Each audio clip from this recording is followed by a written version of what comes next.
कधी यक्ष, गंधर्व, राक्षस, किन्नर, कुणाला भूत, प्रेत, पिशाच सगळ्यांना आपलं करून ठेवलंय. महाशिवरात्र हा एक सोहळा आहे. ओके, आणि तो शिवशक्तीचा सोहळा आहे. शिवरात्र आणि महाशिवरात्री मधला बेसिक फरक असा आहे, ऊर्जा इतक्या शक्तिशाली असतात त्यावेळेला की तुम्ही चारही प्रहरांचे जे काही बेनिफिट्स आहेत ते त्या मोमेंटला तुम्ही घेऊ शकता. ओके, तर हा निश्चित का 1 तासाचा किंवा साधारण 1 तासापर्यंत असतो. सात्विक खाण्यामागचा अर्थ काय आहे की त्या दिवशीच्या एनर्जीज आपल्याला अब्झॉर्ब करायची, की तुम्हाला जागा ठेवायचं आहे, अर्थ एलिमेंटशी कनेक्टेड ठेवायचं आहे, जेणेकरून ती ऊर्जा खालून वर जाणार आहे. ओके, तर त्या ऊर्जेचा संचार आपल्यामध्येही व्हावा. अभिषेक करताना तुम्ही दुधामध्ये काळे तीळ घालून अभिषेक करा, संकल्प घेऊन की पत्रिकेत माझ्या असा दोष आहे, त्याचं निवारण तू कर. नमस्कार. फोर मोर थॉट्समध्ये आपल्या सगळ्यांचं स्वागत आहे. यावर्षीचा पहिला पॉडकास्ट आपण महाशिवरात्रीपासून सुरुवात करणार आहोत. महाशिवरात्र म्हणजे आतल्या शिवतत्वाला जागृत करण्याचा दिवस आहे. गेल्या वर्षी आपण महाशिवरात्रीला पॉडकास्ट केला होता माधवी मॅमसोबत.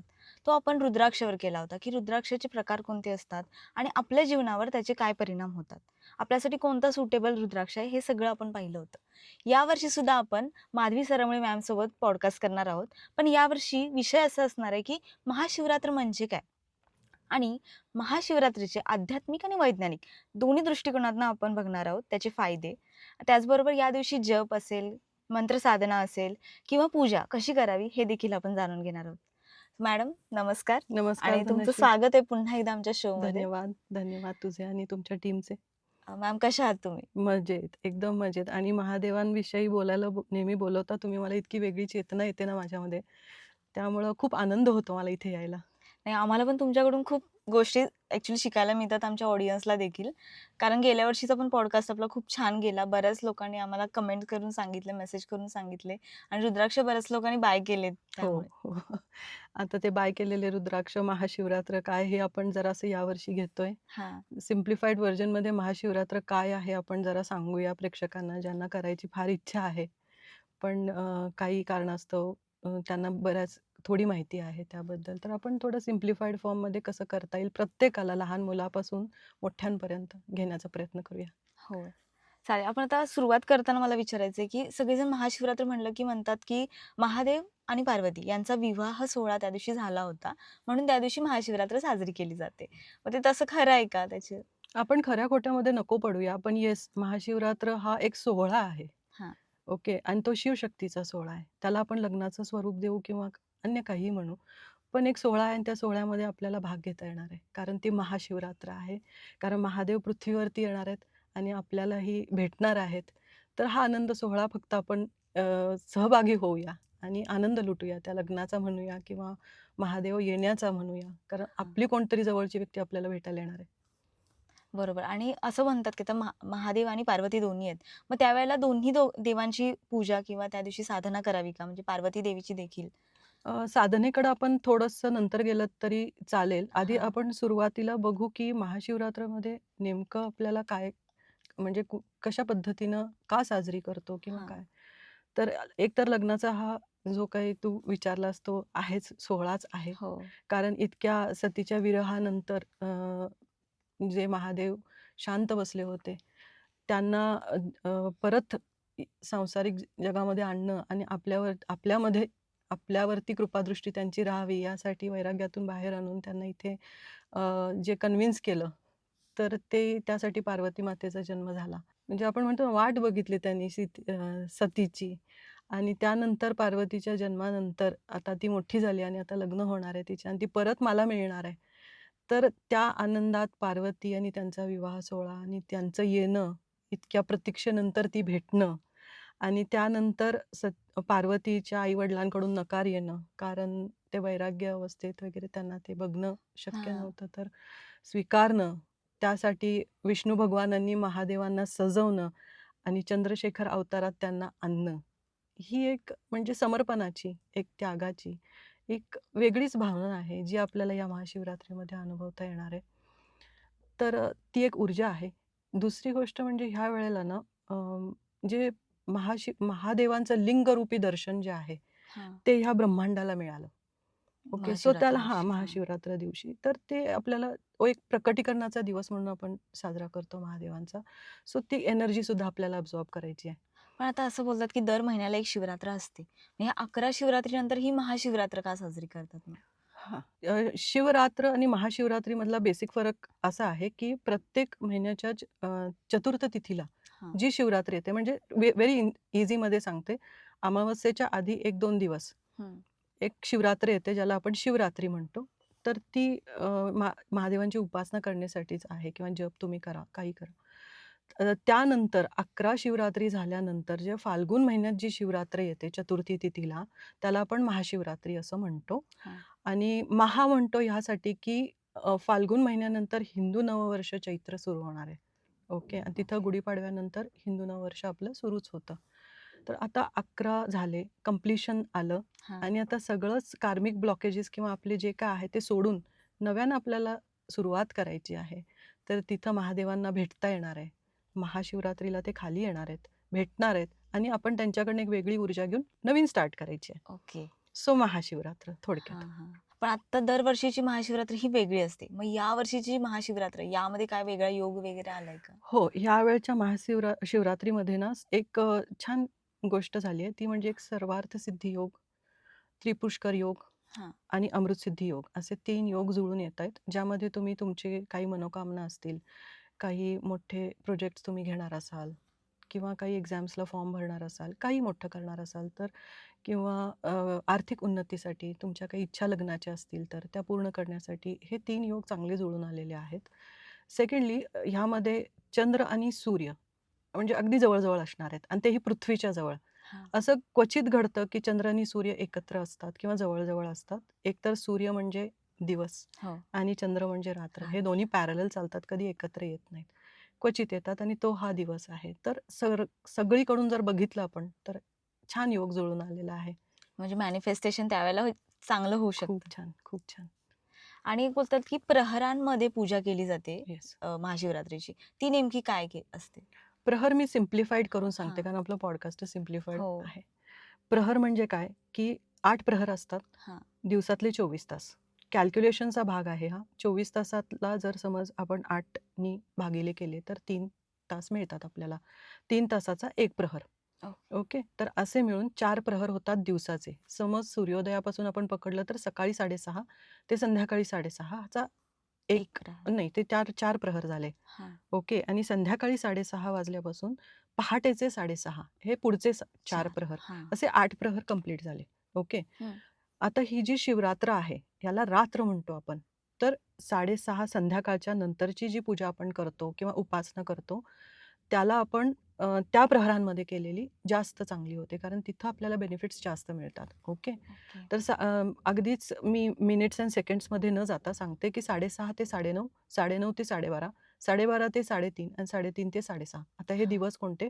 15 तारखेची संध्याकाळ 6:30 हां. आणि रात्रीचे 12:30 जेव्हा मी म्हणते, तेव्हा ती 16ची 16ची असते. फेब्रुवारी आली. बरोबर. ओके. तर असे हे ह्या वर्षीचे प्रहर असणार आहेत. हां. तर 4ही प्रहरात तुम्ही पूजा केली तर ती चांगलीच आहे. पण कसं असतं, की त्याच्यामध्ये एक आहे, की ऊर्जा घ्यायची आहे, तर पाठीचा कणा ताठ ठेवायचा आपल्याला.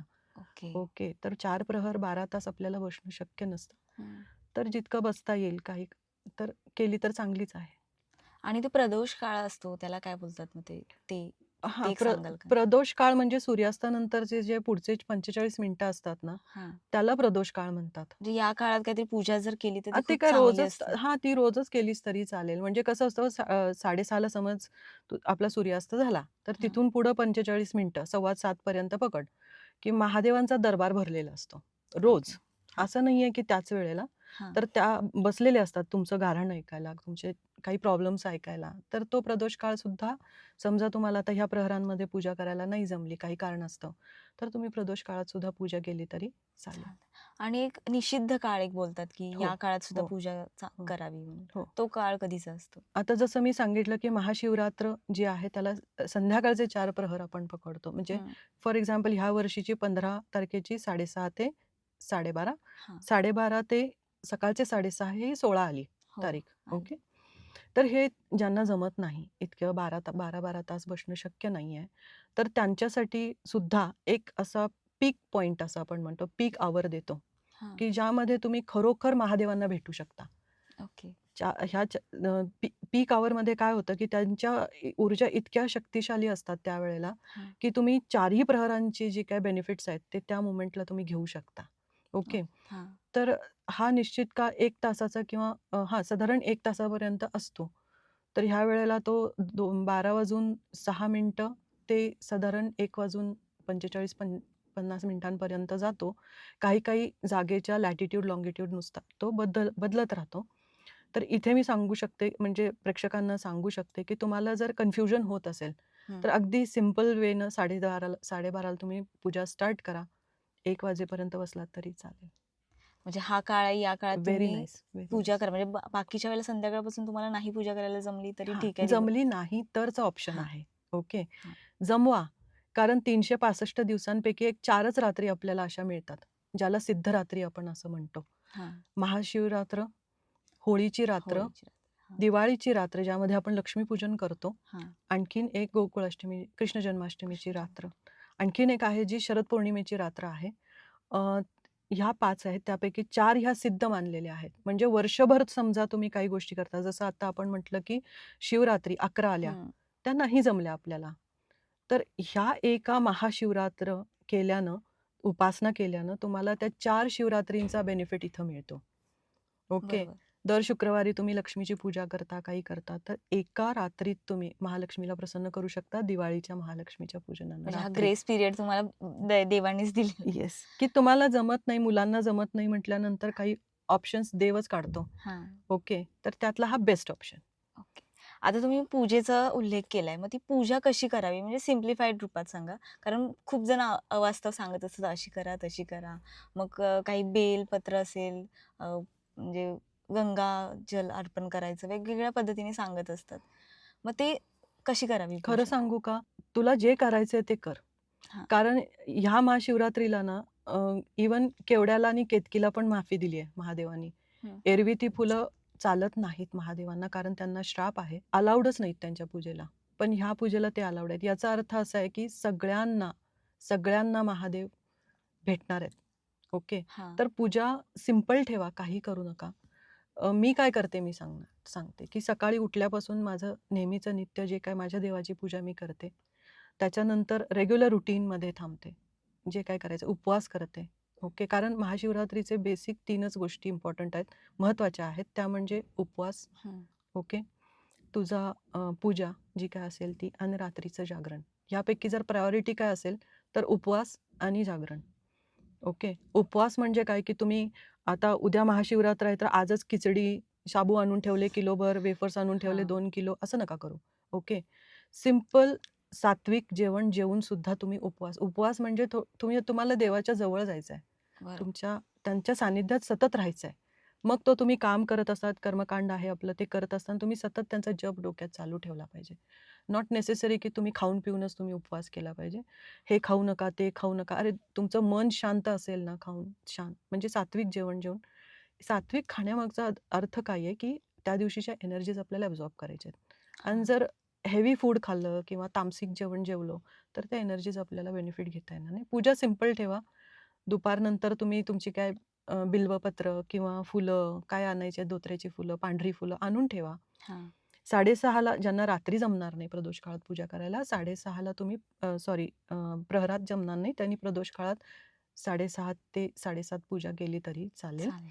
मग त्यावेळेला तुम्ही जलाभिषेक करा किंवा पंचामृत अभिषेक करा, तुमचं बिल्वार्चन करा, जे काही जमेल ते करा. आणि ओके. त्यावेळेला मग रुद्राक्ष सुद्धा पूजन करायला हवं. हां, आता कारण रुद्राक्षाविषयी सांगायचं तर तुला जर समज आता संध्याकाळी पूजा करायच्या आहेत, हं. तर सकाळी आता ह्या 15 विषयी बोलू आपण. हां. सकाळच्या वेळेला तू पंचामृतामध्ये ते अभिषेकमध्ये ते रुद्राक्ष डिप करून बुडवून ठेवायचे आहेत. ओके. हां. म्हणजे ते पवित्र करायचे आहेत थोडेसे, चार्ज करायचे आहेत आपल्याला नंतर. मग ते काढायचे संध्याकाळी प्रदोष काळामध्ये आणि त्यानंतर त्यांना काही तुला धारण करायचं असेल, कुणालाही धारण करायचं असेल किंवा तुम्ही ऑलरेडी रुद्राक्ष घालता, हां. तेही सकाळी पंचामृतामध्ये डिप करून बुडवून ठेवायचे आहेत. संध्याकाळी त्यांना बाहेर काढायचं. ओके. आणि मग परत तुम्ही ते धारण करायचं संध्याकाळच्या पूजेच्या वेळेला. ओके. हां. जर तुम्ही रात्री प्रहरमध्ये करणार असाल, निश्चित काळामध्ये वगैरे, तर ते तुमच्या अंगावर रुद्राक्ष असले पाहिजेत त्याचे. मग पूजा तुम्ही रात्रीच्या सुरू करा. ओके. पूजा कशा करायच्या किंवा काय करायचं ह्याचा प्रोटोकॉल एज सच नाहीये. इथं महत्वाचा आहे तुमचा भाव काय भाव आहे. महत्वाचा आहे. ओके. समर्पण भाव असेल तर ते समर्पण भाव महत्वाचा आहे. बाकी कसं आहे ते माइंड एक्सरसाइजेस असतात. हं, म्हणजे जागरण करणं, भजन म्हणणं, हां, की तुम्हाला जागं ठेवायचं आहे. अर्थ एलिमेंटशी कनेक्टेड ठेवायचं आहे. जेणेकरून ती ऊर्जा खालून वर जाणार आहे. ओके. हां, तर त्या ऊर्जेचा संचार आपल्यामध्येही व्हावा. हां, ओके. कारण आपण जोपर्यंत जमिनीशी कनेक्टेड नाहीये, पाय पाय जमिनीला नाही आहेत, आपण बसलेलो नाहीये, ओके, हं, तोपर्यंत ती ऊर्जेचा संचार आपल्यातून होणारच नाहीये. ओके. बरोबर. तर त्यासाठी तो अर्थ एलिमेंट इम्पॉर्टंट आहे आणि त्यानंतर तुम्ही बसणं किंवा काय तुम्ही म्हणजे झोपायचं नाहीये बेसिकली. हां, आता ज्यांना खरोखर जमत नाही त्यांनी झोपावं. पूजा करताना अर्थातच तुमच्याकडे शिवलिंग असो नसो. हां, मी हा प्रश्न विचारणार होते कारण काही वेळेला घरी शिवलिंग नसतं हो. किंवा मंदिरात जाणं पण पॉसिबल नसतं. मग हं. अशा वेळेला काय करावं? हां, मंदिरात सकाळी जाऊन आलात तरी चालेल, ज्यांना दिवसभर जमणार नाहीये. हं, सकाळी दर्शन घ्या, कारण तिथंही पूजा अर्चा होत असतात, होम हवन होत असतात, सतत मंत्र चालू असतात. तर ज्यांना अगदीच जमणार नाही त्यांनी अ, जाऊन मंदिरात आलं तरी चालेल. ओके. तुमच्या ज्या काही पूजा आहेत किंवा ज्या आपल्याला करायच्या आहेत, पॉसिबल नाहीये मंदिरात जाणं किंवा घरी काय करायचं असेल, तर ज्यांच्याकडे लिंगच नाहीये किंवा काहीच नाहीये, तर त्यांनी सिंपल सुपारीची पूजासुद्धा केली तरी चालेल. ओके. ओके. म्हणजे फार जास्त काही करायची गरज नाही. नाही. आता एक अभिषेक केला जातो शिवलिंगावरती. तो कशाचा करावा? तुम्ही सांगितलंय तसं बिल्वपत्र, पंचामृत असेल, याचा अभिषेक हो, हो. इनफ असतो, की त्यासाठी इनफ, आणि इनफ. More than enough. कारण का सांगते, की प्रहरात 4 प्रहरांचे 4 पदार्थ वेगळे आहेत. म्हणजे पहिला दुधाचा, मग दह्याचा, मग मधाचा, सॉरी तुपाचा आणि मग मधाचा. हं, आणि प्रत्येक वेळेला मग तुम्हाला जल अर्पण करायचंच असतं, गंगाजल वगैरे. तर हे 4 प्रहरातली पूजा जमत नाहीये. तर सिंपल करायचं, की पंचामृत करूनच ठेवायचं आपण. त्या पंचामृताने जर अभिषेक केला तरीही चालतो. नाही जमला तर महादेवाला जलाभिषेक सुद्धा चालतो. हा देव असा आहे ना, की व्हेरी सिंपल टू खूप सिंपल आहेत अंडरस्टँड करायला. हां, कारण ओके. भोलेनाथ म्हणतात म्हणजे भोलेनाथ. सो हां. भोलेनाथ तितकेच आहेत, पण तितके रुद्रही आहेत ना. हां, चिडले तर रुद्रावतारही घ्यायला बघ कमी नाही आहेत ते. तर जितकं तुम्हाला त्यांना खुश ठेवायचं असेल, तर सिंपल राहा. ते तुम्हाला भेटायला येतायत ना. तुमचा हं, वेळ मागतायत ते. तुम्ही प्रेमानं जे देताय त्याचा स्वीकार ते करतातच. तुम्ही प्रेमानं सगळं द्या त्यांच्यासाठी. बिल्वार्चन करा, नैवेद्य द्या किंवा इतर काही तुम्हाला पुष्प द्यायचं आहे ते द्या. पण मुळात तुम्ही हे सगळं देऊन बाहेर जाताय. हां, त्यांच्याजवळ किती बसताय तुम्ही? आज घरात कोणतरी महत्वाची व्यक्ती तुम्हाला भेटायला आली आहे. चहाचा कप देता आणि जाता. बरोबर. त्यापेक्षा तो म्हणेल ना, "मला चहा नको, तू बस ना 2 मिनिटं माझ्याशी हां, गप्पा मारत." तर तिथं हा भाव महत्वाचा आहे. ओके. ओके. आणि असं म्हणतात, की या दिवशी म्हणजे तुळस इतर वेळेला अर्पण करत नाहीत. या दिवशी तुळसही मी अर्पण केली सांगते ना, जाते. सगळ्यांना माफ आहे या दिवशी. हां, म्हणजे हे बघ, त्यांनी कधीही यक्ष, गंधर्व, राक्षस, किन्नर, कुणाला भूत, प्रेत, पिशाच सगळ्यांना सगळ्यांना आपलं करून ठेवलंय. म्हणजे महाशिवरात्री दिवशी मग आपलं म्हणजे मनुष्य असू दे किंवा असुर असू दे, या सगळ्यांसाठी किंवा देव असू दे, सगळ्यांच्या पूजा या दिवशी मान्य मान्य केल्या होणार जातात. आहेत. ओके. आणि ह्या सगळे फॅमिली मेंबर्स एकत्र येणार आहेत. म्हणजे भगवान शिवशंकर येणार आहेत, पार्वती माता येणार आहेत. हां, तर गणपती आहेतच, कार्तिकेय स्वामी आहेत. म्हणजे फॅमिली सगळीच आहे ना आपल्याकडं. बरं. पूजा जेव्हा आपण सुरू करतो तेव्हा आधी गणपतीचं वंदन करतोच ना. म्हणजे त्यांना इन्व्हाईट हं, केलेलंच आहे आपण या पूजेला. बरोबर. सगळी विघ्न दूर करा आणि माझी पूजा तुम्ही मान्य करून घ्या, स्वीकारा. ओके. हां, तर भोळेबाबा आहेत ते. त्यांच्याकडं आपल्याला मागायचं आहे, बसायचं आहे, घ्यायचं आहे आणि सांगायचं आहे मुळात, की आपण वर्षभर काय केलं, काय चुकलो, हां, क्षमा मागायची आहे. जे त्यांनी आपल्यापर्यंत दिलं त्याला ग्रॅटिट्यूड, थँक यू म्हणायचं आहे, आभार मानायचे आहेत. बरोबर. आणि विचारायचं होतं पूजा आपण बघितली की सिम्प्लिफाईड कशी करायची काय. पण त्यावेळेला जेव्हा आपण शिवपूजा करत असतो त्याच वेळेला पार्वतीची पण पूजा करायची का? आणि तुम्ही मगाशी बोलला होता की आपण हा नंतर विषय बोलूया. मग त्यावेळेला पार्वती कोणती आणि साधना? हो, हो, हो. नाही साधना असंच काही हे बघ, शिव आणि पार्वती हां, वेगळे नाहीच आहेत. हं, आपण जेव्हा म्हणतो तेव्हा शिव आणि शक्ती हेच म्हणतो आणि ती एनर्जी आपल्यातही आहे. प्रत्येकाच्यात आहे. तो स्त्री असू दे, पुरुष असू दे, कुणीही असू दे. ओके. हां, शिवशक्ती एनर्जी असल्याशिवाय आपण चालूच शकत नाही, ही सृष्टी चालूच शकत नाही. त्यामुळं माणसा-माणसात भांडणं आहेत गं, की हा देव, तो देव, ह्यांच्यात असं, ह्याची पूजा करू, त्याची पूजा करू. असं काही नाहीये. शिव आणि शक्ती वेगळे नाही. हां, फक्त तुम्ही जप चालू ठेवा. त्यांच्यामध्येच शक्ती आहे आणि शक्ती वेगळी काहीच नसते गं. आज आपण दिवसभर उठतो बघ, काम करायला चालू करतो. ही ऊर्जा येते कुठून? हीच शक्ती आहे आपल्यामध्ये. ओके. ओके. फक्त शक्ती आपल्यामध्ये असते. शिवतत्वापर्यंत जायला वेळ लागतो. तो हां. शिवतत्व शोधणं प्रत्येकानं गरजेचं आहे. ॲटलीस्ट 5 मिनिटं, 10 मिनिटं बसून. तिथपर्यंत पोहोचणं फार अवघड आहे. पण एकदा पोहोचलो तर भरभरून मिळण्यासारखं आहे. त्या दिवशी ज्यांना पॉसिबल आहे त्यांनी थोडंसं नामजप करावं, किंवा मग मेडिटेशन करावं. हं. मग त्यासाठी ते जे मंत्र आहेत, ओम नमः शिवाय हा पंचाक्षर मंत्र असू दे किंवा महामृत्युंजय मंत्र असेल, तर ह्याचं पठण करावं. ह्याच्यात थोडंसं आहे डिफरन्स, की ओम नमः शिवायचा मंत्र जो आहे, हां. जे आपण रोज सांसारिक जगात गुरफटलेली लोकं आहेत, त्यांनी हां. ओम नमः शिवायचा जप कधी करू नये. ओके. त्याची फ्रिक्वेन्सी लेव्हल फार हाय आहे. ओके. आणि तो अध्यात्माकडे जास्त नेतो. हं, हं. म्हणजे संसारातून तुम्हाला विरक्त करून अध्यात्माकडे नेणारा तो मंत्र आहे आणि तिथं डेडिकेशन फार लागतं. तर आपल्याला आपल्या कर्मकांडात, आपल्या संसारात राहून जो काही मंत्र करायचा आहे तो नमः शिवाय, फक्त नमः नमः शिवाय. हां. शिवाय आणि नमः शिवाय किंवा तुम्ही शिवाय नमः, हां. शिवाय नमः, शिवाय नमः हा जप करा. चालेल. ओके. त्यानंतर तुम्हाला वाटलं तर बाकी तुम्हाला तुमचे कोण इष्टगुरु असतील किंवा काय असतील त्यांची करा. महामृत्युंजय जपचे विषयी विचारलंस तर कालभैरव किंवा महामृत्युंजय किंवा इतर कुठलेही जप काय असतील किंवा स्तोत्र असतील त्याचा प्रोटोकॉल असतो, की तुम्ही अंघोळ केलीच पाहिजे, हां, हां. स्वच्छ राहिलंच पाहिजे, ब्रह्मचर्याचं पालन केलंच पाहिजे, नॉनव्हेज ड्रिंक्स कम्प्लिटली बंद केले पाहिजे. ओके. हां, हां. तर ते करत असताना ना तो प्रोटोकॉल स्ट्रिक्ट आहे. उगाच करायचं म्हणून करायचं नसतो. मग हे आपले देव आहेत ते 24/7 अवेलेबल आहेत ना आपल्यासाठी. तुम्ही दिवसा करा, रात्री करा, दुपारी करा. महादेव तुम्ही हाक मारला की आले. तर हा मी म्हणेन की तुम्ही नमः शिवायचा जप करा. आता आपण थोडंसं रेमेडीजवरती येऊया, कारण त्या दिवशी महाशिवरात्री दिवशी अशी कोणती पूजा करावी, कोणत्या पद्धतीने अभिषेक करावा, की त्याचा आपल्या लाईफवरती पॉझिटिव्ह इम्पॅक्ट होऊ शकतो, हे मला जाणून घ्यायचं आहे. मग त्यासाठी पहिला आपण घेऊया, की करिअरवर जर करिअर ग्रोथ हवी असेल, तर त्या दिवशी काय करावं? सी रेमेडीज तर भरपूर आहेत माझ्याकडे द्यायला तुला. हां. सगळ्यात बेस्ट रेमेडी आहे की तुमचा टाईम. ओके. टाईम तुम्ही दिलात त्यांना. हं. 10 मिनिटं द्या, 15 मिनिटं द्या, निश्चित काल पूर्ण पाळा. काय तिथं बसायचंय बसा. पण जप करा. त्यांना जागरण करा. महादेवांना वेळ इम्पॉर्टंट आहे. रेमेडीज म्हणशील तर अभिषेक करायचाच असेल तुम्हाला. हां. पंचामृताचा अभिषेक मी सांगितलेलाच आहे. सेकंडली तुम्हाला जर बिझनेस ग्रोथ हवी असेल, पैशाची आर्थिक अडचण आहे किंवा ग्रोथ हवी आहे, आहेत पैसे पण ग्रोथ हवी आहे, तर पंचामृतामध्ये तुम्ही गुलाबाच्या पाकळ्या टाकून तो थोडासा करा किंवा उसाच्या रसाचा अभिषेक करा. ओके. तर वेस्ट करू नका काही. घरी शिवपिंडीवरतीच तुम्ही अभिषेक करून ते नंतर प्रसाद म्हणून सुद्धा घेऊ शकता, कारण तो वेस्ट नका करू.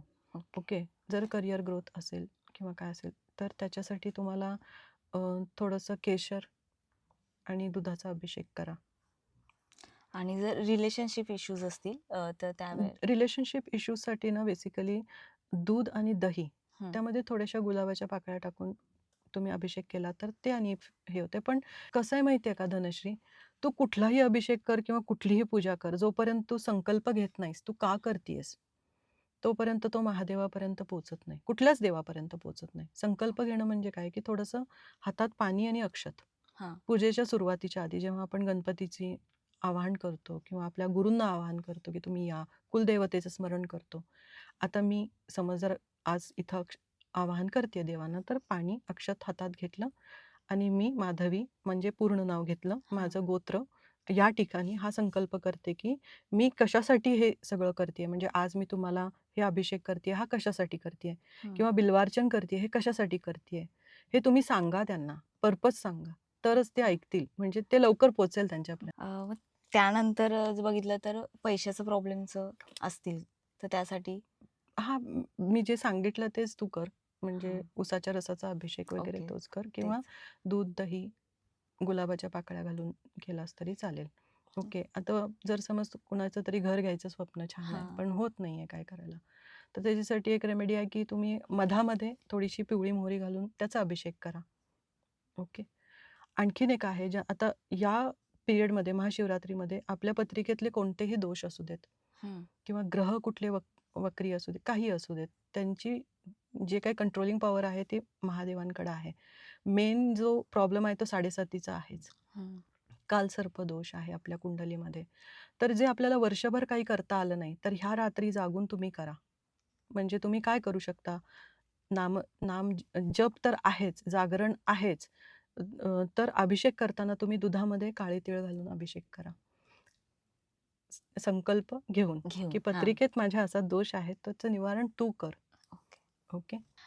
Okay ma'am. म्हणजे ह्या आता हे जे मेन 4 प्रॉब्लेम्स असतात लाईफमध्ये, मनी असेल, रिलेशनशिप असेल, करियर ग्रोथ असेल आणि काही घर वगैरे घ्यायचं असेल, असे प्रॉब्लेम्स असतात. तर ते सॉल्व्ह कसे करावे, या रेमेडीज आपण जर त्या दिवशी केल्या आपल्या, तर नक्कीच आपले प्रॉब्लेम सॉल्व्ह होऊ शकतात. हो. आणि महाशिवरात्र सिम्प्लिफाईड रूपात तुम्ही आम्हाला सांगितली, की कशी आपण पूजा करू शकतो. घरच्या घरी असेल, कारण प्रत्येकाला हेक्टिक लाईफ झाली आहे. लाईफस्टाईल खूप बिझी असल्यामुळे लोकांना काही गोष्टी करता येत नाहीत. पण मनात भाव असतो, की मला काहीतरी पूजा करायची आहे. Yes. सो हे सिंपल पद्धतीने सांगितलं तर प्रत्येकजण हा अप्लाय करू शकतो. एकदम घरी गृहिणी असतील किंवा स्टुडंट्स असतील हो. किंवा जॉबवर जाणारे लोक असतील, बिझनेस करणारे, सगळ्यांसाठीच हे खूप सिंपल आहे. आणि अशा पद्धतीने आपण म्हणजे शिवतत्व आपल्या जीवनात अंगीकारू शकतो. हो. हे तुमच्याकडून कळालं, त्यासाठी खरंच धन्यवाद मॅम. Thank you. की आजच्या पॉडकास्टमध्ये खरंच खूप सिंपल पद्धतीने मला महाशिवरात्र कशी साजरी करावी हे कळालं. हो. मला इथं बोलवलात आणि शिवतत्वाविषयी बोलायला, इतकं मोठ्या तत्वाविषयी बोलायला मी फार छोटी आहे. पण आमंत्रित केलात त्यासाठी तुमच्या टीमचे खूप खूप आभार. माझी एक रिक्वेस्ट राहील, की ह्या एनर्जीला तुम्ही मिस करू नका. कारण ही परत मिळणार नाही, ही 1 वर्षानंतर पुढं मिळेल. आणि ती एनर्जी तुमच्यामध्ये आत्मसात करा, ॲब्झॉर्ब करा. वर्षभर तुम्हाला ती चालत ठेवेल. लगेच जादू नाही होणार, पण काही प्रॉब्लेम्स आले, चिंता आहे, काही अप्स अँड डाऊन्स आहेत, चढ-उतार आहेत लाईफमध्ये, फेस करण्याची ताकद तुम्हाला ते देईल. ओके. तर महादेवांचरणी सर्वांच्या मांगल्याची शुभचिंतन मी करते. ओके. आणि त्यांचा आशीर्वाद, माझ्या गुरूंचा आशीर्वाद घेते. तुम्हाला थँक म्हणते. ओके. हर हर हर हर महादेव.